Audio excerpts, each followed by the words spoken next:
everybody, Marissa with Lingual Abilities here, coming to you with a new video on how to use Google Hangouts for your teletherapy or distance education needs. As you know, I typically use Zoom, but I know a lot of people are getting into using Google Hangouts either at the direction of their administration or because it's a pretty cheap option. So I wanted to go over it and give you some insight. Okay, so to start, you're going to go to G Suite, and this is just if you Google G Suite, S-U-I-T-E, or go to gsuite.google.com. This is where you can get set up with having the encrypted version of Google. And I would just make sure that it has the signed BAA, the Business Associate Agreement. But if you look at the pricing, you can see that it starts at just $6 a month, and that includes the email, the calendar, the Google Drive, the Hangouts, and this is all supposed to be encrypted. Now you can of course spend a little bit more money if you're buying for a business or a school, but if it's just you and you're being asked to do telepractice and you want to make sure that you're going to be HIPAA and FERPA compliant, which I would argue you still should, even though Trump has theoretically waived HIPAA, this might be a good way to go. So make sure that you have that with the signed BAA. And then when you're ready to go do your Google Hangouts, you're going to come to the website hangouts.google.com. And so the reason that I have this blocked here is just so that you can't see the contacts that I have available as they're in my business, but you will have a list of contacts there of people that you might have added through that email address. So if you come in and it doesn't look like it's the right thing, just make sure that you do have the right Google account listed, and it's not your personal address if you're using a school address or vice versa. But essentially this is what it looks like when you start. If you go ahead and click video call, which is what you're going to want to use for telepractice, it pulls up the Meet. And so that's just what I have here. This is a duplicate. And it pulls up another little page like this where you can actually join and start the meetings. So to go through some of the settings, this button here goes to some troubleshooting FAQ. This wheel will let you adjust some settings like your audio and video, so you don't have to do it in the meeting. You can have it set up right now, so you can see that my microphone is set up to be the one that I'm talking on right now. It's lighting up. And then video, we're going to have my webcam, so that's good. And then if you need to send feedback to Google, it will actually let you take like a little screenshot, which is pretty nice, so that you can give them some feedback on any help that you might need. And then of course it'll show you again which account you're using. She'll make sure that you're using the right Gmail account if it's your personal or your business or school or whatever. So to get started, we're going to start a meeting. Now I don't have anything prepared ahead of time like I showed you with Zoom where I create a meeting. This I'm just starting. So I'm just going to name it test for the purposes of today.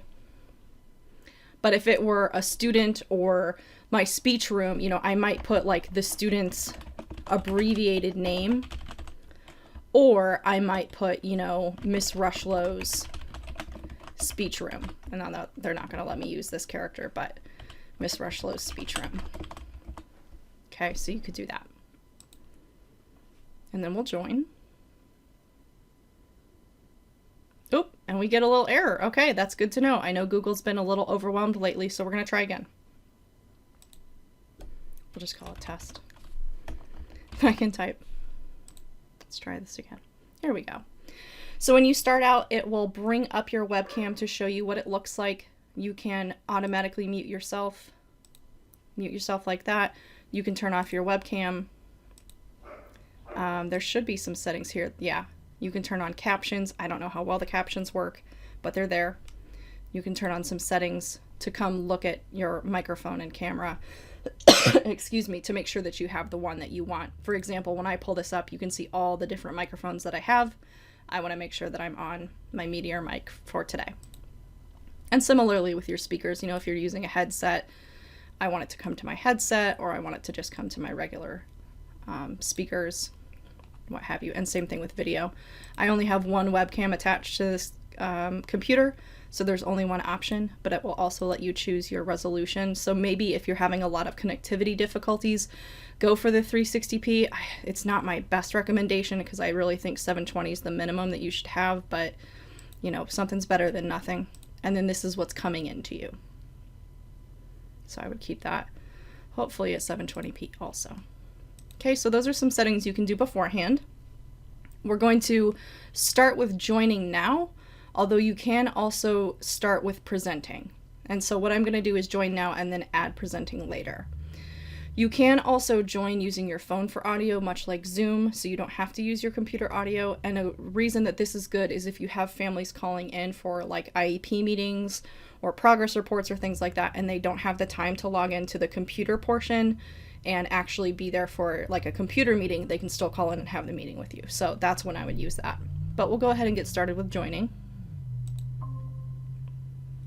And it will pop up with information that if I want to add people, this is where I find that information. So this is the link that people are going to click. If they're dialing in to use their phone instead, this is what they'll dial and the PIN that is involved. So if you have people calling in instead of using their computers, this is the information you need to give them. If they're using the computer, obviously they will use the link. So you can copy the joining info and it will just copy it to your clipboard. So then when you go over to your when you go over to your email to send that information, it's already there. Although there is another way that you can add people here. You can pull up your list of contacts, or I know that this person is going to be info@linguabilities.com. Oh, there she is. Let's put her in, and we're inviting her. Now that's not going to make any sense because I'm the one hosting it, but I would go ahead and send that invite to whoever it would be so that they could come join the meeting. And that way you don't have to copy paste, but that only works if you know the exact email offhand.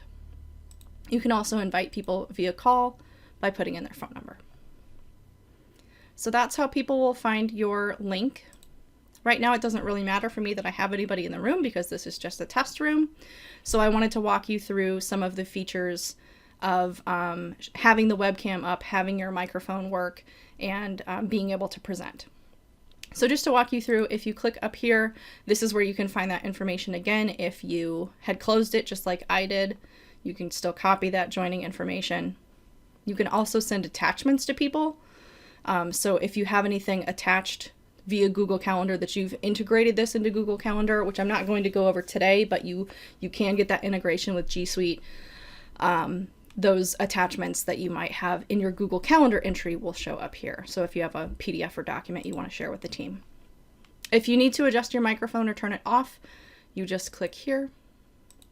Same thing if you want to leave the call, you hang up like Skype. And if you want to turn off your camera, you click here.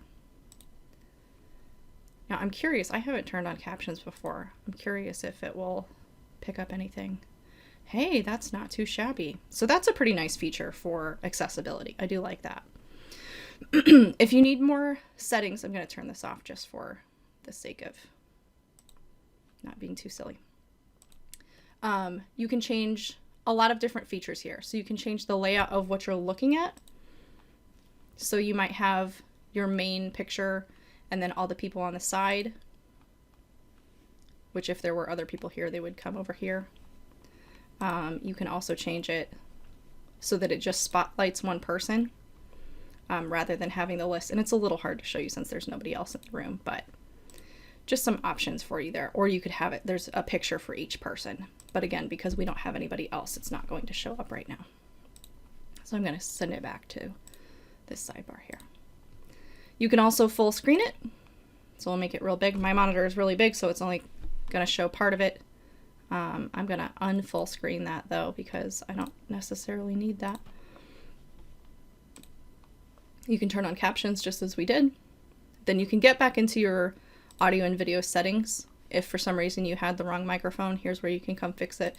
Had the wrong webcam, or man, that 720p is just really dragging us down. Let's switch to 360, that sort of thing. And then you can also switch to using your phone for audio. If you need help or you need to report a problem, you also have that ability. But the thing that you're really probably going to be using most is the presentation mode. So to do that, we'll pull up, you can either pull up your entire screen or a window. And there's pros and cons to both. For example, if I pull up my entire screen, you may not be able to see it all just the way that I'm using my recording software. but you should be able to see, that we're starting to get the background here. And so if I change what I'm looking at, now we can see my entire screen. This is what everybody in the meeting is seeing. So it does kind of like window within a window within a window. So it's nice if you want to like have, some cute image on your desktop and you want to share that. I find it a little bit overwhelming because we've got the clock here, we've got my other applications. So typically what I do instead, I'm going to stop presenting, is present just a window. And to show you today, I'm just going to pull up a Google window, Google Chrome. It takes a second to present. I'm going to switch that view again so I can see what everybody else is seeing. And now you can see the window that's on the other side of my screen. So, I can interact with this and click on it. One thing that I haven't played around with yet is seeing if I can share the controls, which I want to say that you can't. I'm going to double check this in the settings just to see if anything new pops up. But it may be one thing, I would really like somebody to join in on this meeting with me. It may be something that you don't have that ability until there's somebody else to give it to, if that makes sense. Same thing happens in Zoom. If there's nobody else in the meeting, there's no way that you can give that remote control over. So when you have somebody in there, look up here or look in the presentation for like a give remote control. I think that Google Hangouts can do it, but I'm not positive on it, so don't quote me. At the very least, you can share this and work together through, a worksheet by having them tell you what they want you to put in this graphic organizer, let's say. But I'm pretty sure that there is the ability to share remote control, so that's pretty cool. Let's see. Another thing that you can share, it doesn't just have to be websites. We're going to stop presenting and re-present a new window. Hopefully this will work. This is going to be our smart notebook. Let's see if it's going to work here.